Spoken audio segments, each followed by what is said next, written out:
大家好，开始今天的分享之前，希望你能给人间烟火点个订阅，我将会分享更多优质的内容。我的公公真是个难以捉摸的人物，他时常在小区里背着我散播关于我的不实之词，诸如不懂事的儿媳妇，对公婆不敬，总是给我们这些老人家摆脸色，简直就像是对待乞丐一样，只给我们残羹剩饭。某个晴朗的午后，我提前下班，特意买了些海鲜，准备给家人做一顿丰盛的晚餐，却没想到在楼下偶遇了正在说我闲话的公公。我那儿媳呀，真是不会持家，对老人一点孝心都没有，连基本的家务都要我们两个老的来做。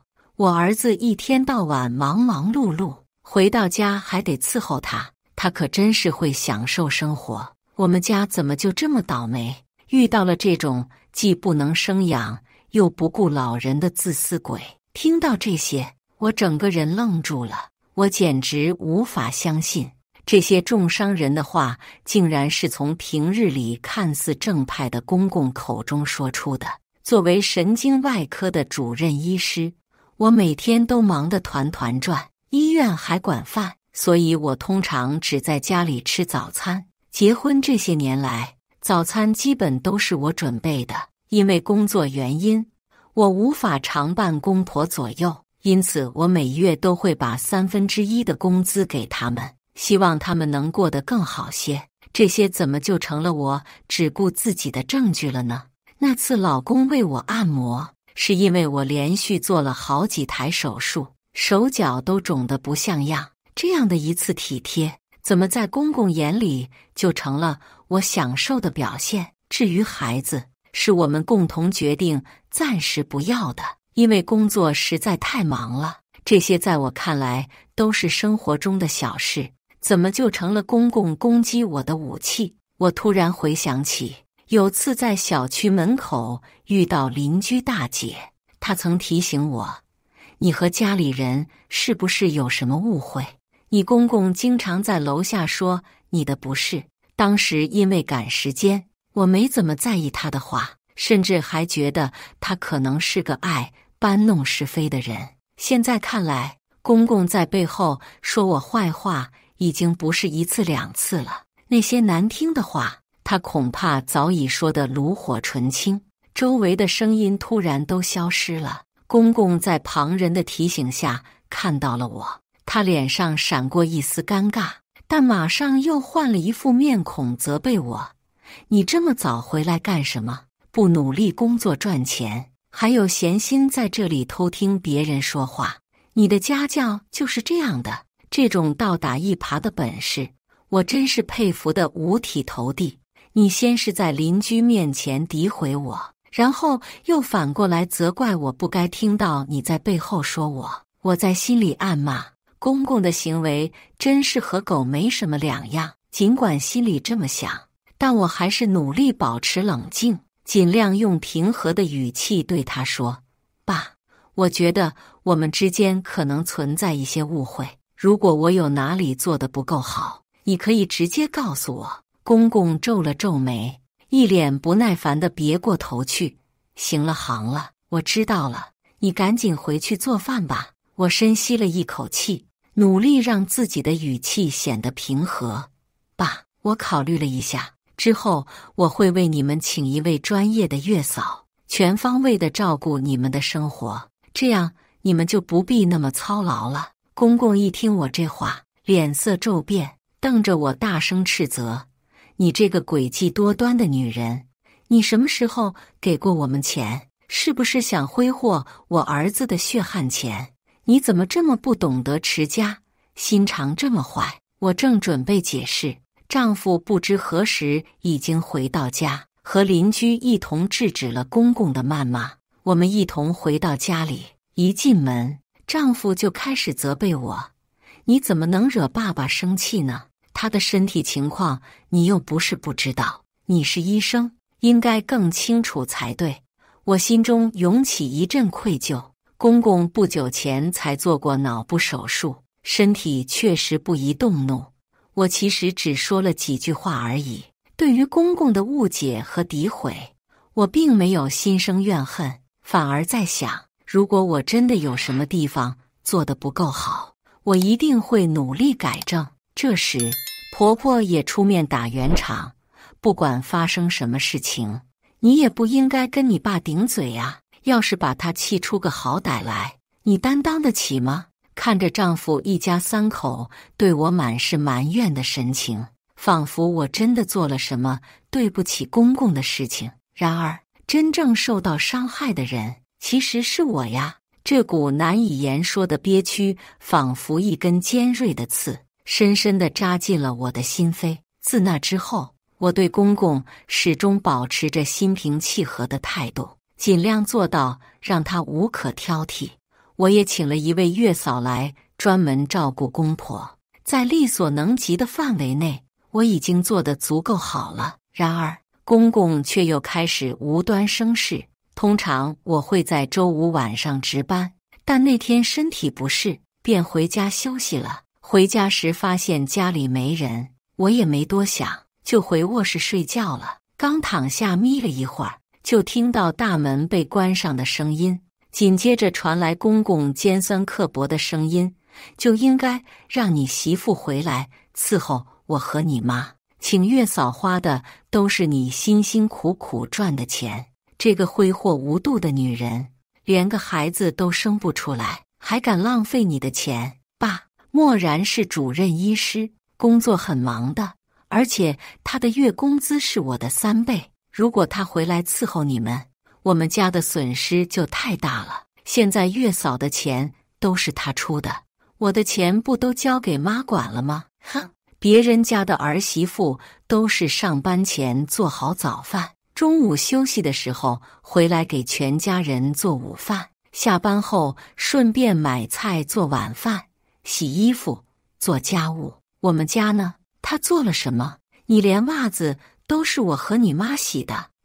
爸，情况不同，要分别对待。默然他挣得多呀。哼，哪个男人娶媳妇不是为了伺候公婆的？他凭什么不搞这些？爸，像默然这样既能让家里省事，又能挣钱，还容易相处的女人，外面很难找到。咱们应该知足了。你真是高看她了。我告诉你，得让你老婆尽心尽力地服侍我们，工作绝对不能丢，得让她想办法兼顾我们的日常生活，3餐家务都得做得妥妥帖帖。做不到的话，你就跟她提分手。爸，你这么说就不讲道理了。我不想跟你说了。我在卧室里从头听到尾，心中五味杂陈，酸楚的感觉传遍全身，让我浑身战栗。我没想到公公会这么自私，并不是我哪里做得不够好，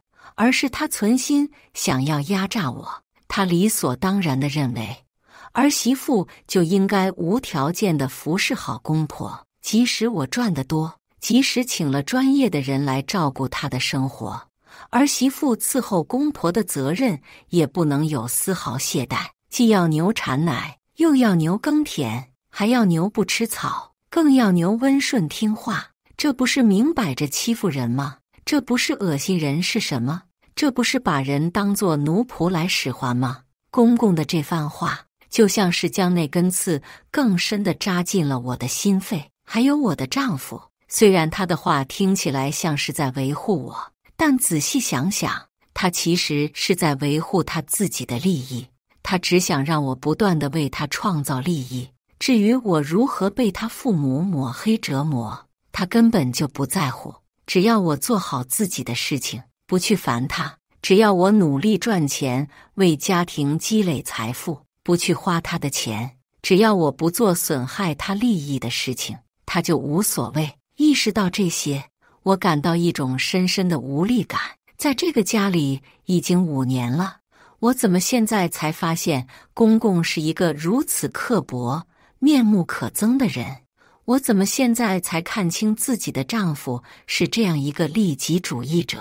他们一家都是如此虚伪和自私。我越想越生气，浑身颤抖，直冒冷汗。心脏急促跳动带来的疼痛感让我的大脑更加清醒。公公和丈夫带给我的痛苦，我一定会回敬给他们。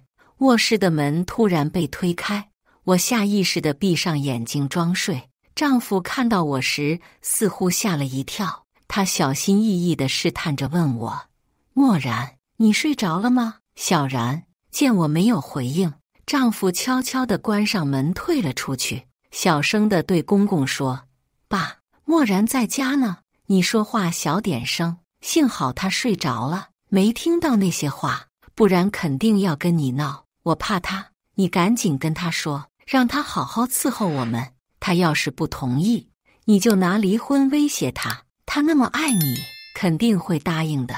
你要是不说，我就去说，到时候闹起来，头疼的可是你。”丈夫深深地叹了口气：“爸，你怎么能这样呢？好吧，改天我会和小然好好谈谈的。”听到丈夫的回答，我内心一阵冰冷，不禁回想起过去那些所谓的爱的瞬间。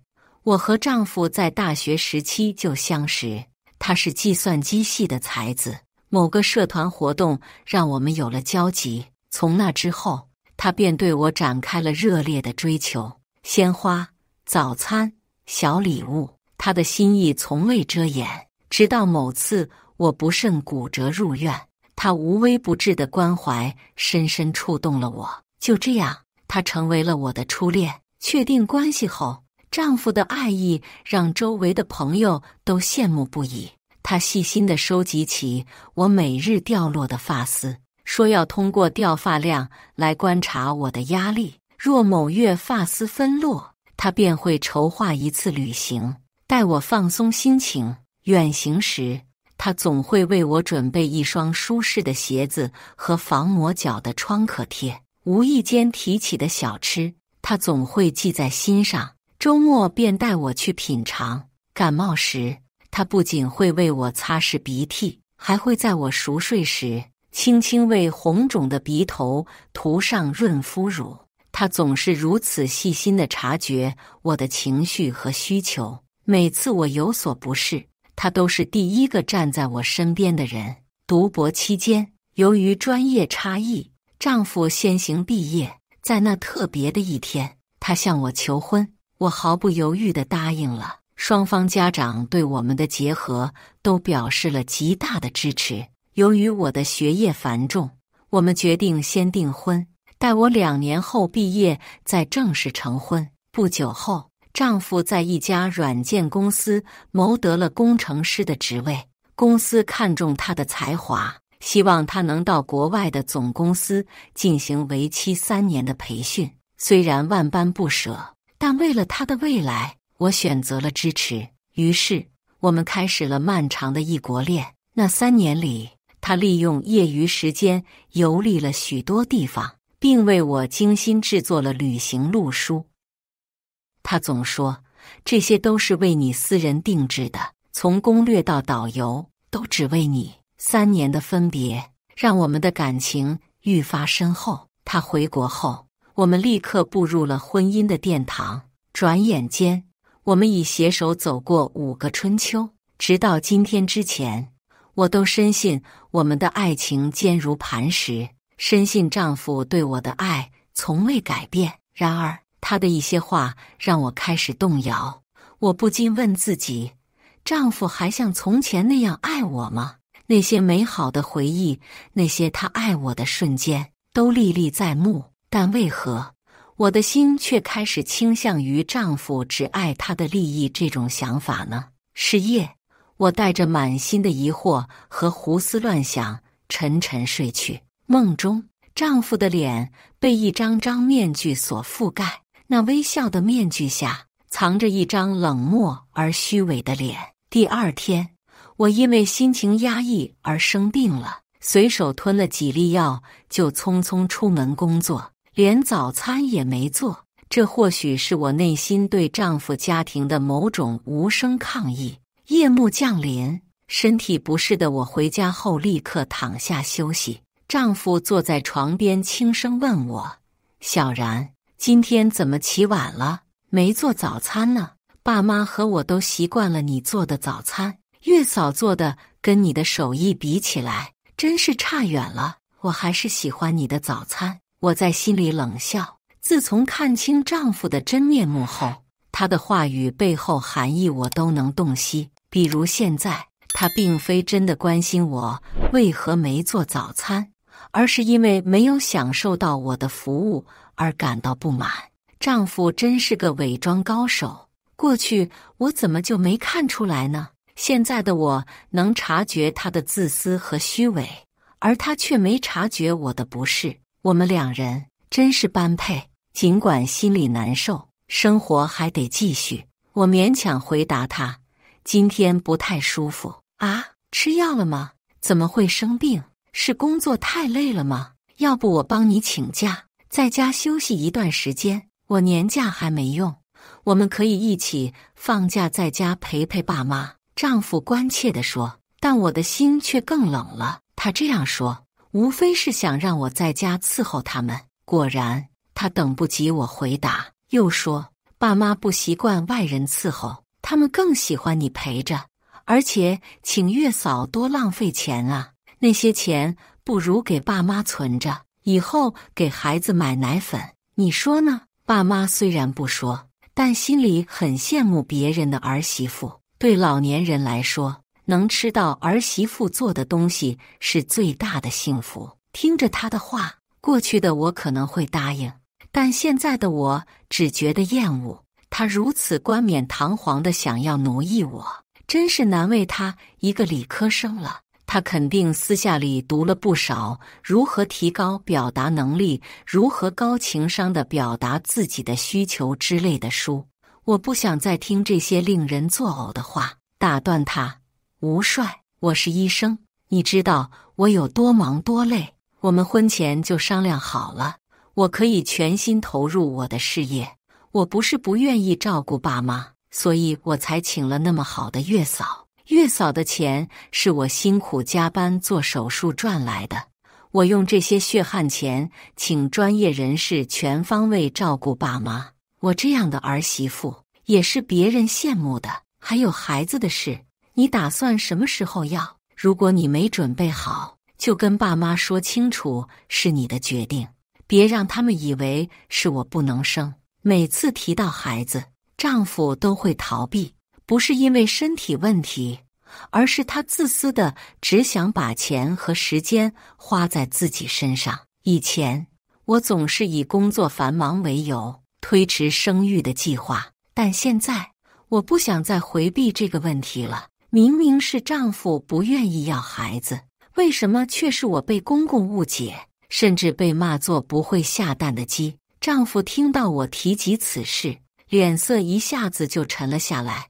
你身体不舒服就早点去休息，孩子的事情我们以后再说。他说完这句话，周围顿时陷入了沉寂。这份宁静让我躁动的心情稍微平复了一些。回想起这2天的遭遇，我第一次对婚姻感到了深深的疲惫和厌恶。接下来的几天里，我一直在反思，也许婚姻生活就是如此，工作和家庭难以平衡，照顾家人和追求事业似乎总是冲突。我也明白，不能把恋爱时的男人和婚后的男人相提并论，我不能奢求一个人的爱永不改变。同时，我也得承认，即使丈夫的爱是建立在我能为他创造利益的基础上，那也是一种爱。于是，我决定减少工作量，多花些时间照顾家人，逐渐回归家庭。我以为这样能让生活更舒心。然而，就在我试图为我的婚姻生活粉饰太平的时候，丈夫的一句话彻底打破了我对这段婚姻的期望。我甚至下定了决心要报复公公。事情是这样的，那晚我们谈话之后，不知道丈夫是怎么跟公公说的。接下来的几天里，公公总是对我挑三拣四，婆婆也对我没有好脸色，只有丈夫还像往常一样对我，这让我稍微感到一丝安慰。但我没想到的是，公公竟然会跑到我工作的医院去造谣。他站在医护展示栏前，指着我的照片胡说八道。他告诉来来往往的人，我在医院里和病人乱搞关系，下班后还去不正经的地方鬼混。她甚至说我背着丈夫和别的男人做坏事，把身体弄坏了，所以生不了孩子。护士们只是大致跟我讲了一下情况，怕我太伤心。据说公公在医院造谣的时候，我正在手术台上和死神搏斗。当我下午走出手术室，听到护士们的话时，我感到心如刀绞。公公这么做是想要了我的命吗？我到底哪里做错了？我哪里得罪了他？难道我是个可恨的人吗？我做了什么伤天害理的事情吗？公公为什么要这么做？为什么要贬低我的声誉，侮辱我的人格，诽谤我，做这么恶毒的事情？我想不通，真的想不通。心脏的痛楚迅速席卷全身，我的血液仿佛冷凝成了一粒粒带刺的冰粒子，在血管里刮刺着我每一寸的血肉，疼得我全身战栗不止。愤怒之后，我强迫自己平复下来，然后被叫到了院长办公室。院长告诉我，公公在大厅喧闹造谣，扰乱了医院秩序，已经被保安控制住了。精神科的医生过去做了精神鉴定，没发现什么问题，就给丈夫打了电话，人已经被接走了好一会儿了。虽然医院对我的品行充满信心，深知我绝不可能做出那般龌龊之事，但事态的发展已对病患产生了不良影响。为了维护我和其他医护人员的权益以及医院的声誉，院方决定让我暂时离开工作岗位。对此，我表示理解并接受。然而，坐在医院冰冷的大厅里，我感受到了前所未有的无力感。回想过去10年的艰辛付出，每一个日夜都凝聚着我对医学的热爱与执着。当别人在享受假期时，我却在实验室与神经图谱为伴。当夜深人静时，我还在研读最新的医学论文。为了挽救更多的生命，我牺牲了无数休息时间，投身于复杂而高强度的手术。如今，我的一切努力却因公公的几句恶意诽谤而付诸东流。这股恨意如同冰冷的医院金属镫，直刺我心。这一次，我绝不会再忍让。带着从医院拷贝的监控视频，我踏上了回家的路。家门外的对话声让我原本平复的心情再次激荡起来。你怎么能这么做？我告诉你多少次，不要去造谣，造谣是违法的。你今天还跑到医院去闹，你知不知道后果有多严重？丈夫的声音透露出无奈与愤怒。我这么做还不是为了你们好。公公的声音理直气壮。那个女人整天就知道工作，根本不把这个家放在心上，这么多年了，也不愿意生孩子。我这么做就是要让她知道，作为别人家的儿媳妇，就应该好好伺候家人，生孩子，听丈夫的话，孝顺公婆。老头子说得对，你们结婚这么久，他对家里一点都不关心，我们这么做也是为了这个家好。婆婆的声音也加入了对话。我推开门，丈夫看到我后惊慌失措地拉着我解释：小然，你听我说，爸妈他们只是一时糊涂，说的话你别往心里去。今天的事情是爸做错了，我代他向你道歉。我看着他们3人，心中的怒火熊熊燃烧。这一次，我不会再选择原谅，我一定要让他们为自己的行为付出代价。我失望地看着吴帅，你知道我今天都经历了什么吗？你有关心过我现在的感受吗？吴帅面露难色。小然，我知道你肯定难受，但一切都会过去的。你的同事们肯定和我一样，不会相信那些谣言的。别让这些事影响到你的心情。我已经被医院停职了。我淡淡的说。吴帅的表情稍微放松了些。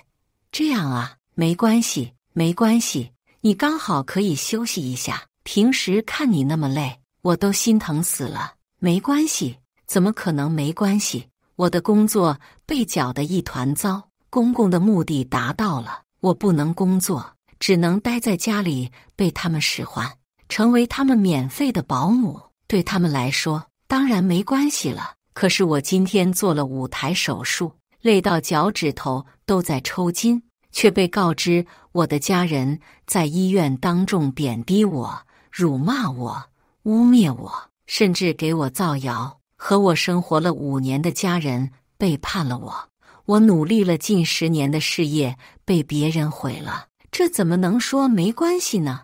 但回想起刚才吴帅对他父母说的话，我决定再给他一次机会。吴帅，你觉得你爸今天这样对我，你应该怎么做？我严肃地问。吴帅不赞同地看着我，仿佛我问了一个无理取闹的问题。漠然，爸他不是有心的，他只是想让你成为一个更好的儿媳妇。事情已经发生了，你还想怎么样？让一个老人给你跪下道歉吗？他反问我。反正你已经被停职了，就在家好好陪陪爸妈吧。他接着说，仿佛这是理所当然的事情。我本来只是想要他一个态度，如果他站在我这边，我就不会再多说什么。可他竟然还想趁机给我灌输伺候好公婆才是好儿媳的想法，完全不在意我的感受。他这些话分明是在维护伤害我的人，是在亲手把我推向他的对立面。听着吴帅还在喋喋不休地说着以后我在家都要做什么家务，我刚才在门外的失望、悲哀和心痛突然就消失了。我知道那是因为我已经决定把他们统统都割舍掉了。吴帅，我打断了他的话，冷静而大声地说，我们离婚吧。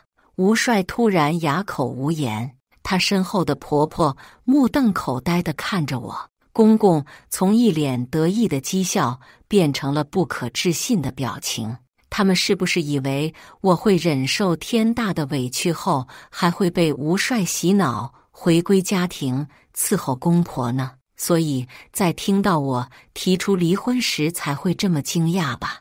我到底做了什么让他们有这样的误解呢？今天就让我来澄清他们的误会，让他们知道我可不是那么好对付的女人。丈夫急忙插话，小然，别冲动，有话好好说，别失了分寸。婆婆也劝道，小然啊，离婚这种话可不能随便说，很伤人的。公公则是不屑地哼了一声，别闹了，快进屋吃饭吧，我们不跟你一般见识。我挣脱丈夫想要拉我的手，冷冷地看着公公说，你有什么资格说不跟我一般见识？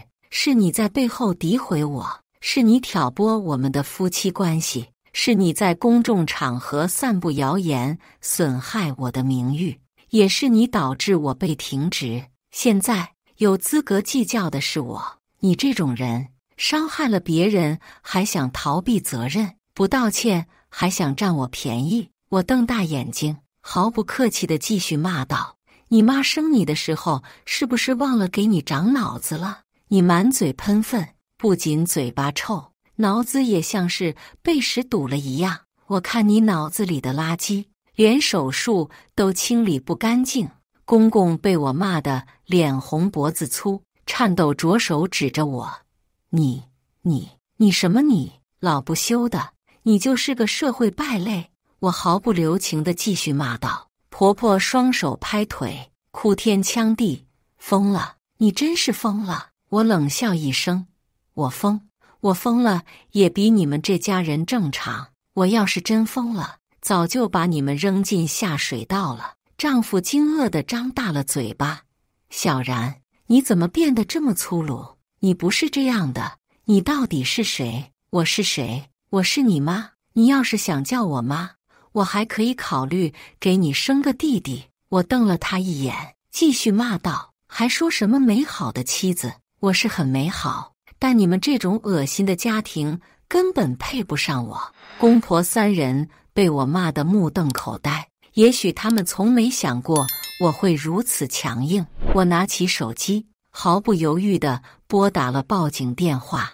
喂，警察吗？我要报警，有人在公共场合造谣诽谤我。接着又打给律师，周律师，你好，我要起诉一个诽谤侮辱我的人，同时我还要起诉离婚。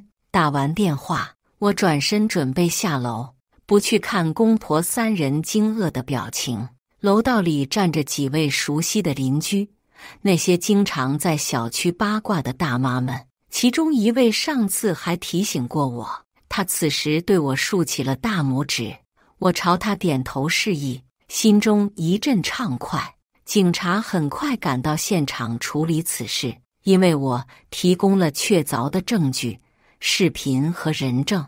周律师也赶来协助我处理后续事宜，而我则毅然向医院提交了辞职申请。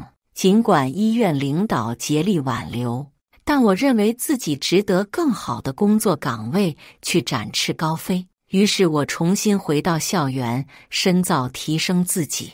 半年后，官司终于尘埃落定，公公因公开侮辱和诽谤罪被判1年有期徒刑，缓刑1年执行。经过那场离婚官司后，吴帅似乎意识到了自己的错误，他将大部分财产都交给了我，算是对我的一种补偿。我常常想，如果没有公公的干涉，我和吴帅的生活会不会是另一番景象？但我选择了重新开始，回到学校深造。每一天，我都沉浸在学术的海洋中，不断努力提升自己。终于，在学期末，我收到了一份来自国内知名医院的聘书。多年的努力，终于换来了这一刻的花开。我即将成为小时候梦想中的那个自己，甚至更加出色。当我回学校处理一些事务时，巧遇了一个学弟，他是个充满潜力的妇科医生，对我颇有好感。尽管他已经向我表白了2次，但我都婉言谢绝了。学姐，能最后一次一起吃饭吗？他有些期待地看着我。面对他的请求，我实在无法拒绝。我们一起走出校门，却意外地碰见了吴帅和他的父亲。吴帅盯着我身边的学弟，语气有些不善。小然，他是谁？我冷冷地回应，这跟你没关系。如果你再来骚扰我，我就真的不客气了。离婚后，吴帅总是试图挽回，但我已经彻底厌倦了。我拉起学弟的手，准备离开这个令人不快的场景。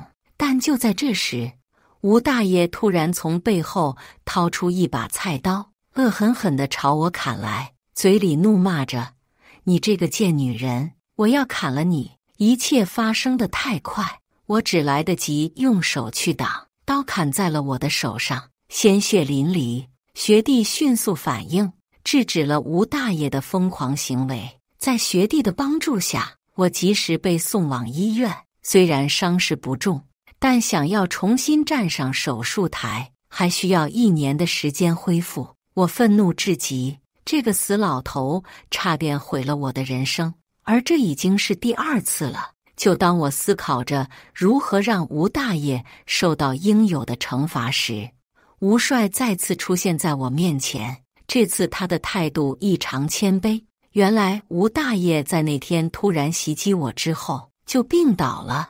自从我与公婆家断绝关系，小区里的人就纷纷与他们家划清了界限。公公造谣毁坏儿媳工作，逼迫儿媳离婚的事情已经被人们传得沸沸扬扬。每当公公在小区里出现，总会遭到鄙视和责骂，被指为家庭破坏者，脑子有问题，把好端端的儿媳逼走。家里有这样一个老人，真是倒霉透顶，不仅毁了儿子的幸福，还让整个家族颜面扫地。被判刑后，公公更是被小区居民痛斥为小区的耻辱，让大家都跟着丢脸，连房价都受影响。在那段时间里，公公羞于见人，整日躲在家中郁郁寡欢，婆婆也因此气得身体欠佳，需要靠药物维持。官司了结后，公公的身体每况愈下，时常晕倒。吴帅忙于工作，又要照顾2位老人，焦头烂额，根本无暇顾及老人的健康检查。直到有一天，公公对吴帅说：“儿子，我想了很久，确实是我做错了，咱们去找小然，求他回来吧。”然而，他们没想到，在见到我之后，公公会再次失控伤人。